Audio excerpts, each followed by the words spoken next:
Hello, thanks very much for joining me on a bank holiday Friday. I do hope you've got some cheese and biscuits to hand because I think you're going to need it because my plan is to make you really want to eat cheese. So I'm taking part in this event, which is the British Cheese Weekender, which is a lovely idea. It's a virtual celebration of cheese with talks and quizzes and all sorts of events online carried out by cheesemongers and cheesemakers and people who write about cheese like me. So I'm a food writer. I've been writing about food for decades. And one of the foods that I became very fascinated by and I learnt about through writing about it was cheese. And I was lucky enough to be commissioned to write this book called Great British Cheeses. It was about 12 years ago. And for this book, I had to taste over 300 British and Irish cheeses. I know I smiled as I said that because that was really fun. and I talked to lots of cheesemakers about the cheeses they made and how they made them. And there was a sort of wonderful moment afterwards where I'd written the book and I walked into Neal's Yard Dairy and I looked around the shelves and every one of those cheeses, I talked to the cheesemakers and knew their names and knew where they lived. I'd spent a long time trying to get hold of them because cheesemakers are really busy people. They're busy milking their livestock, making cheese. They're quite elusive. And yes, my fridge while I was researching that book was full of cheese. I had to take out the vegetable drawer and the whole fridge was just full of different types of cheeses which I had to then taste and make notes on. And our son, who was about 12 at the time, sort of opened the fridge, peered in and then said rather plaintively, "Is there room for any proper food?" And I said, "Well, maybe a packet of ham." That was sort of it, we just ate cheese. And that experience was really wonderful and it gave me a wonderful insight into the world of British cheese, into the way that cheesemakers are very obsessed by what they do. It's a fascinating world. These small scale cheeses, there are different terms for them, you might call them farmhouse cheeses, artisan cheeses. What's interesting about them is that they change. The milk changes, so the cheesemaker is always facing a different set of challenges. And I think that's why they keep doing it, because a lot of these cheesemakers, they do it, it's relentless. Their days are relentless. Especially they've got livestock to look after. It's looking after livestock, it's getting the milk, it's making the cheese. And the cheese, it's not just you make the cheese and leave it, you make the cheese and look after it. There are lots of things that have to be done. So it was just a wonderful insight into what an obsessive subject cheese is. And I think, cheese is a food that people love, which is why we're having this lovely 3-day long celebration of it. And if you look at the cheese boards I've got in front of me, I think you can sort of see that one of the reasons why cheese is so fascinating is it's such a diverse food. So if you think that the starting point for all these cheeses is milk, but look at what we have here, look at the different colours, look at the textures. There's a blue vein cheese, Stilton, it's Appleby's Cheshire, colour of the natto. We've got sheep's milk cheeses, St James, Berkswell. There's Innes Log made from goat's cheese. There's some Montgomery made from cow's milk, Lancashire. They're all, what the skill, the cheesemakers take milk, they curdle that milk, they take those curds and they go off in all these different directions, using their skill and knowledge to make different, to play with the curds, to work with them, and to come up with very different textures and flavours. So you have this very striking diversity. But really, sadly, one of the things that unites all these cheeses on this cheese board is that the cheesemakers who make them are facing tough times. And it's not just these cheesemakers, it's cheesemakers in Britain, because with the closure of restaurants, that wholesale market, the food services market, which these makers of fine foods supplied, it was a massive bit of their business. It's gone. It went overnight, which is a real shock for any business. And I've been talking to cheesemakers around the country. I wanted to find out what was happening to them, so I got on the phone. And the stories are just the same, oh, Jenny, overnight we lost 90% of our business. Oh, we lost 60% of our business. We lost 70% of our business. It just goes on and on. That's the same stories for all these makers, affected in different ways, particularly extreme in a way for the small cheesemakers, the fresh cheesemakers, because those small fresh cheeses are perishable. And in the beginning of the crisis, I think people stocked up on hard cheese because they were worried that they wouldn't be, you know, they didn't want a perishable cheese. They wanted a food that was going to last a long time because everything was so uncertain. So it's been a really dire impact. So one of the things I want to do tonight is talk about these lovely cheeses, talk about their makers, and give you an insight into them, their work, the cheese, and why it's so important that we buy their cheese to help them. Because if we buy their cheeses, we can help them get through this crisis. And I would like to say a big thank you to Peter's Yard, who sent us the most delicious array of their lovely sourdough crackers, which I'm very partial to. And they sent it to people who are doing events for the British Cheese Weekender as a gesture of support, because they want cheese to survive too. And it's their way of helping. So thank you very much, Peter's Yard. So I'm going to begin with some of the cheeses here. I've got a mixture of sort of quite some very classic, famous British cheeses. So I'm going to start here with Cheshire. This is Appleby's Cheshire. Cheshire is one of our great historic cheeses. It's what's called a territorial cheese, because the name Cheshire is you know, of a region, a county, and Britain has a history of territorial cheeses. Cheeses like Wensleydale, Red Leicester, Lancashire, Cheshire. Cheese is named after place. And this is a sort of a rare cheese because this is the last farmhouse cloth-bound Cheshire cheese being made in England. It's made by the Applebys. It's been made by the third generation of the Appleby family to make Cheshire cheese on their farm. It's Paul and Sarah Appleby. The colour is a traditional colouring called anatto. Cheshire cheese had this, it was very famous. It's I think it's the earliest recorded cheese there's a written record of it, which is very early. So it's one of the earliest cheeses to be written about in Britain. The sort of thought is that the Romans who occupied Cheshire would have eaten a cheese that was very similar to it. So it's a very long, it's got a very sort of venerable history to it. And it actually peaked in the 18th century in terms of popularity, because Cheshire cheese, which is actually a name given to cheeses made not just in Cheshire, but into counties near Cheshire, areas on the borders of Cheshire, was sold all over Britain.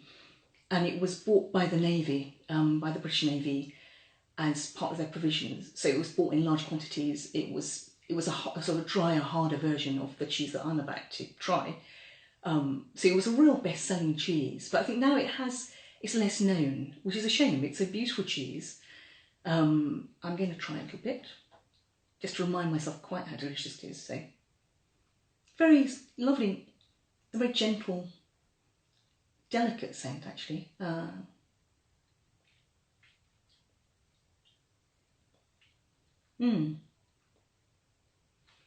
Really little lovely lemony sort of zing to it, little touch.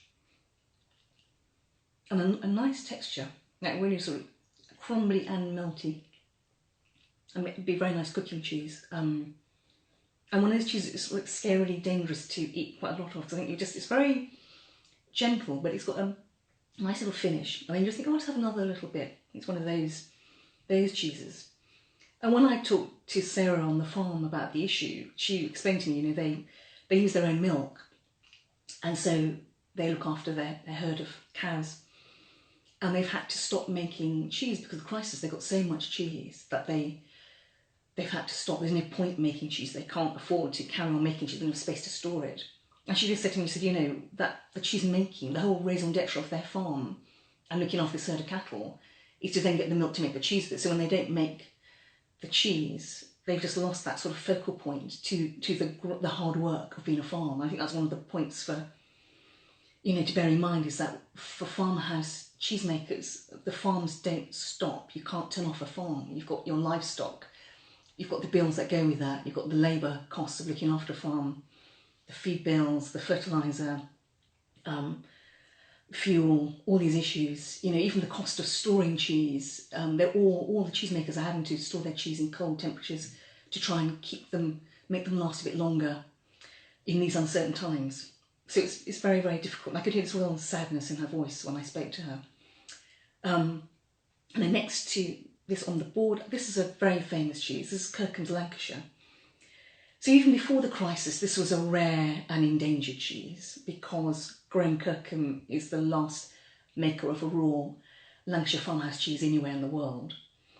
And it's a family tradition on his farm in Lancashire. His grandmother, his mother, and Graham have all made cheese, so he learnt it, you know, from his mother. These skills have been passed down. It's quite a complex process. It's a cow's milk cheese that he uses raw milk from his own cattle to make the cheese. And once I interviewed Graham about it, and he sort of said, he was describing this very intricate process of how they make it, because they use curds made on 2 different days. And the curd made the day before has got a sort of nuttier flavour, and then you have this sort of gentle buttery sweetness of the fresh curd that they use, and they mix them together. He was talking me through this quite detailed process, and he sort of said, yeah, you know, it's a faff, Jenny, which is a very Graham thing to say about cheese making. And the cheese, one of the things I love, I'm very fond of Lancashire cheese, of Graham's Lancashire cheese, Kirkham's Lancashire. It's just it's a beautiful cheese. It's again a very subtle smell, but what I love about it is this texture. It sort of makes, you know, technically it's a hard cheese, but you just can break it with your fingers like that. And if I eat a little piece, really beautiful. Sort of a butteriness to it. And then right again, you get a little lovely sort of acid tingle to it. Absolutely delicious. It's a wonderful cheese for cooking with. I discovered this because I've been buying lots of good cheese to support cheesemakers and cheesemongers, do my bit. And so I've had, you know, a lot of cheese, just 2 of us in our household at the moment. And so I've been cooking with cheese. And a friend on Twitter, Alan, if you're watching, hello. Alan suggested Simon Hopkinson's pie, which Hopkinson calls my mother's cheese and onion pie. But Simon's from Lancashire, so the cheese using that is Lancashire cheese. And it's a really beautiful, it's a wonderful recipe. I made it for the first time the other week. Absolutely delicious. And Lancashire, like the Cheshire, is a beautiful cooking cheese, and it melts beautifully.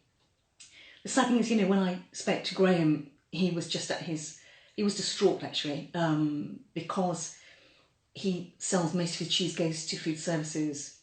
He normally sells in a week, you know, over 100 cheeses. He said to me the first week of the crisis, he just sold 9 cheeses, and he stood there in his dairy and he just thought, how do I support a farm, a cheese-making dairy, pay 9 sets of wages on sending 9 cheeses? You know, how do I carry on? And this is it's a family tradition that is being preserved that's now really at threat. So I'm just going to pause for some water because all this salt. Then another very famous and classic cheese is Corsten Bassett Stilton. I mean, Stilton is our iconic British blue cheese, named after the village of Stilton. The reason I cite there is that it's got a really complex history about the name and where Stilton came from.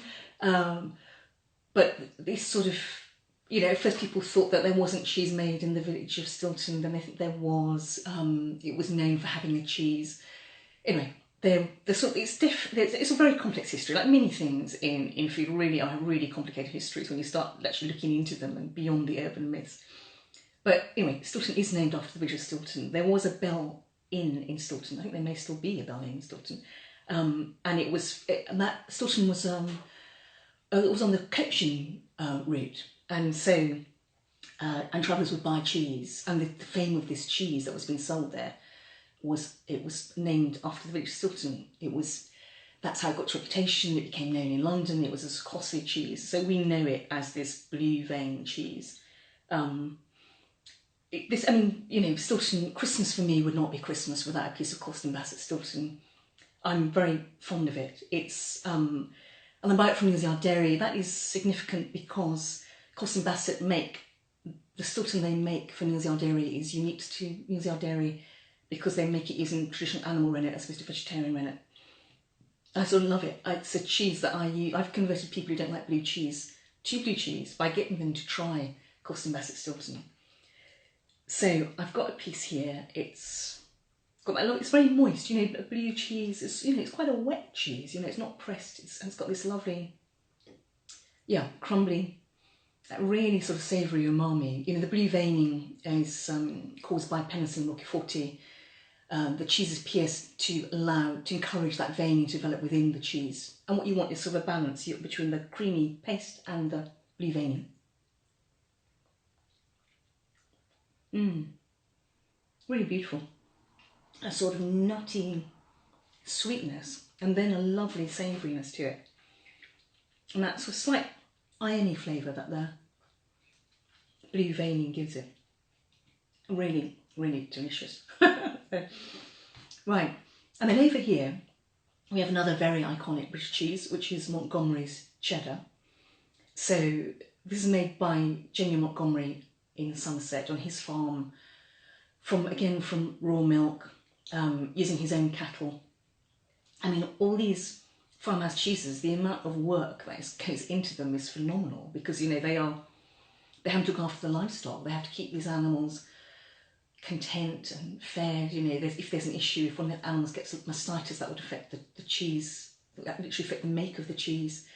So a huge amount of work goes into it. I mean, cheddar's an interesting cheese because it hasn't been legally protected. You know, in Britain we didn't legally protect our cheese names in the way the French protected and legally defined a lot of foodstuffs in the way that we haven't done. So cheddar is a word that's applied to a lot of different cheeses. I think when you try a farmhouse cheese like Jenny Montgomery, it really is a bit of an epiphany. It's my favourite cheddar that I buy, and it's very, you can sort of see it's got a very distinctive sort of dryness. That's very characteristic of Montgomery's cheddar. And it's got real sort of savouriness to it.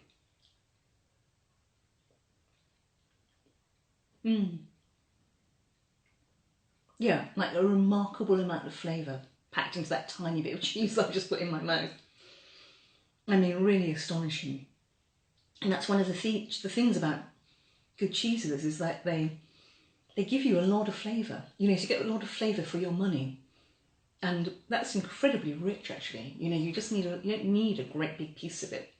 You just need a bit. But it's absolutely delicious. And then the interesting thing about cheese making in Britain is that it's really vibrant, you know. So we have, so far I've just talked about very classic sort of historic cheeses, but one of the things I love about the cheese scene in Britain is its energy.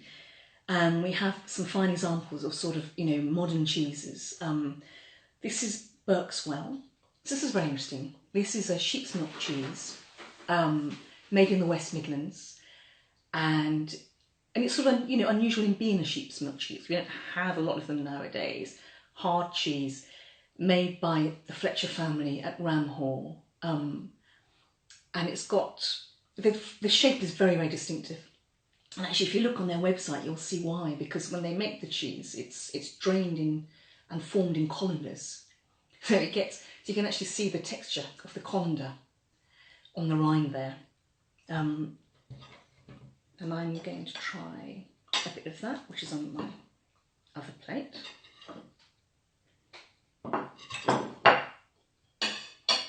So sheep's milk cheese, it's interesting. I mean, sheep are smaller animals than cows, which I know sounds obvious, but it means they give much less milk than cows. So the yield is much smaller. So anyone making sheep's milk cheese, their cheeses are going to be more expensive just by the nature of the fact they've got less milk to, you know, they get less milk from the animals. But on the other hand, the plus point is that sheep's milk gives a good yield. So you'll get a lot of cheese from your milk, but you just don't have much milk to start with.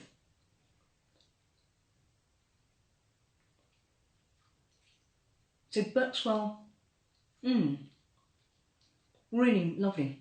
A lovely, it's like sort of granular texture. Delicious sort of nutty sweetness to it, very long finish.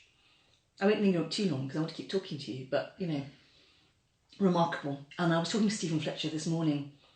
They've been very badly affected by the loss of restaurants, the closure of restaurants. It's hit them hard. And we were discussing ways of using the cheese and cooking the cheese, and he was saying, which I'm going to try actually, just grate some of it. He says it's a wonderful cooking cheese and crisps up a treat, so I'm definitely going to try that. And then over here we have another sheep's milk cheese, but very different. So this is a beautiful sort of supple, succulent piece of St James's cheese, which is made in Cumbria by Martin Gott. And it's really characterful. It's very unusual in being what's called a washed-rind cheese. I was talking to Martin this morning and he was explaining the work that's gone once the cheese has been made. It's washed every 2 days for 4 to 6 weeks. Actually, sadly, he had to stop making it before, when the crisis kicked in. He stopped making it partly because of labour issues, because it takes so much time to make the cheese and keep looking after it. And there were issues with people being furloughed, having to self-isolate. So I'm very pleased to have a piece of it to try here. And it's just a really characterful, interesting cheese. Really interesting smell. Lovely. And it's not one of these sort of massive in-your-face wash-rind cheese. You know, often wash-rind cheeses have got an incredible overpowering smell. This one doesn't, and that's deliberate. This is sort of Martin's style.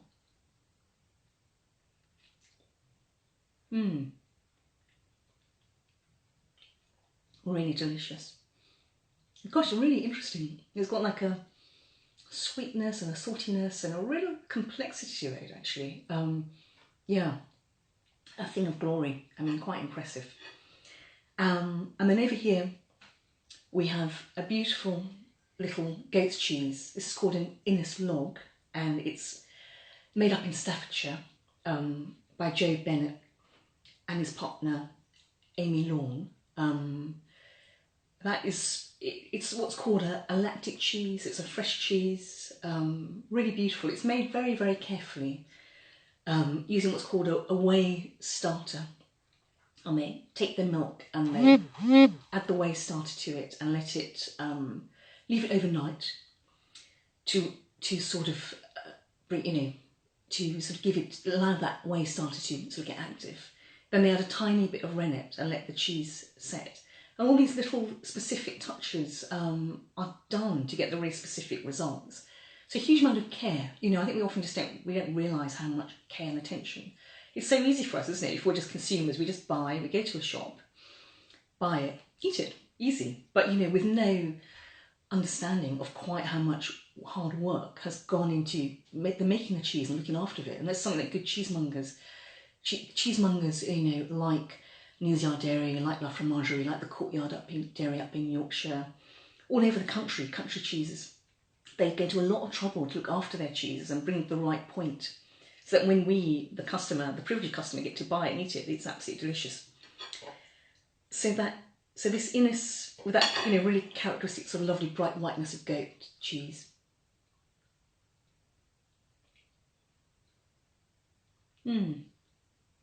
Lovely sort of fresh. Yeah, real little zing, like a lovely, really refreshing actually. Martin Muscane sort of, it was puckering actually. It's like a real rush. I'm getting that lovely, delicate acidity, a sort of lemony freshness to it. Absolutely beautiful. And then over here, I've got another cheese, this is a cooked version of it. It's called Anglin. It's made by Coupros Dairy in Hertfordshire by Anthony Hurd. Anthony's of Greek Cypriot heritage. His mum was Cypriot, his dad is English. And his grandma used to make this cheese that he remembers as a kid that was sent to him, sent from Cyprus, this lovely cheese. And he became fascinated by cheese making, which is something that happens to people. You know, cheese making is a really diverse world. I mean, you have people who are farmers carrying on traditions, that were family traditions, but equally you have people who become fascinated by it. They fall in love with it, they eat it, they taste it, they wonder how it's made, they become obsessed by it. Anthony definitely counts as one of those people. So it was really interesting because I've only had sort of industrial halloumi. This is not called halloumi because legally it can't call itself halloumi because it's made here in England. So it's called Anglin, but it's obviously based on a halloumi recipe, and the way to eat it is to cook it. And a lot of work goes into this. It's a sheep's milk halloumi, 100%. He uses raw milk. The cheese is cooked in its own way, and it's folded and salted by hand. So it's got a very particular texture.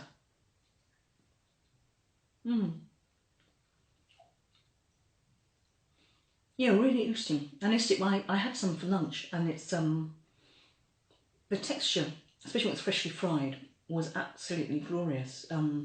Much more complex than halloumi I'd had before. So that's Anglin.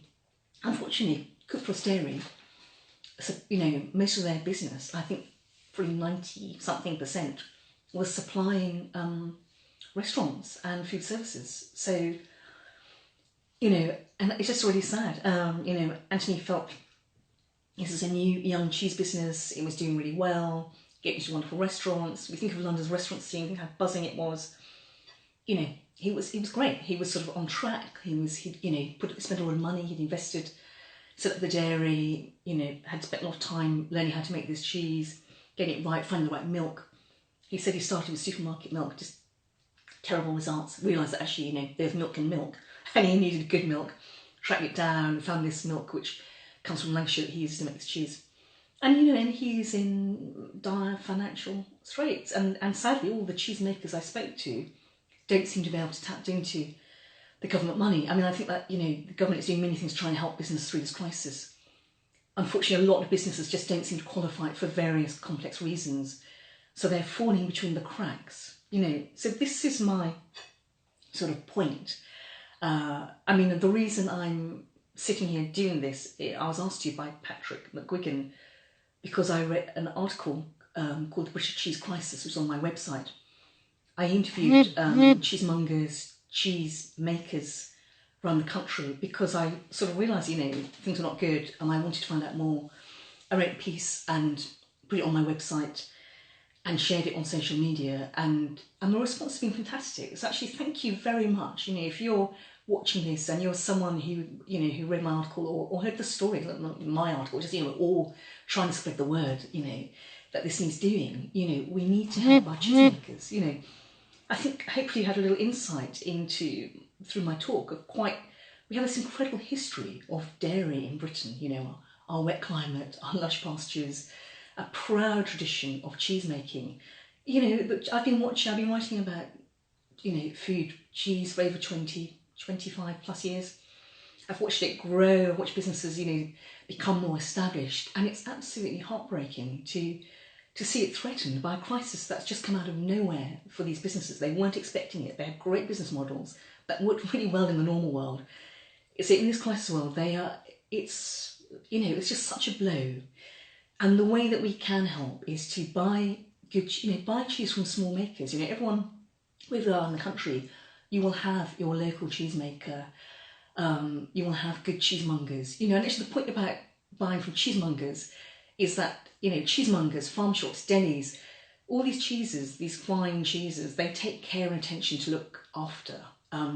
So you need people who know them, who will take care of them, who will give you tastings, talk to you, tell the stories. They'll know the people. That's what I love about the cheese world in Britain, is there's a real camaraderie to it. You know, the cheesemakers know each other, they respect each other. Everyone shares this love of cheese, which is actually very uniting. And they've really rallied. I think that's what struck me when talking to these people, is they're doing their best. They're such a resilient bunch. They're fighting, they're helping each other. Cheesemakers who are selling cheese, they've all gone in, lots of them have got to go online for the first time ever, which is not easy for them to do. They've gone online, they're selling cheese, they've set up little farm shops, they're doing whatever they can to try and make some money. And they're not doing it just for themselves, they stock cheeses made by other cheesemakers to try and help their mates out. You know, it's very moving, actually, you know.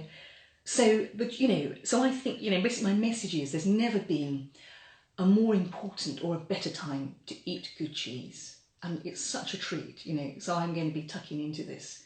So thank you very much for watching me. Wonderful events coming up over the next 2 days and throughout tonight. And I hope you've enjoyed this. Thank you. Bye-bye.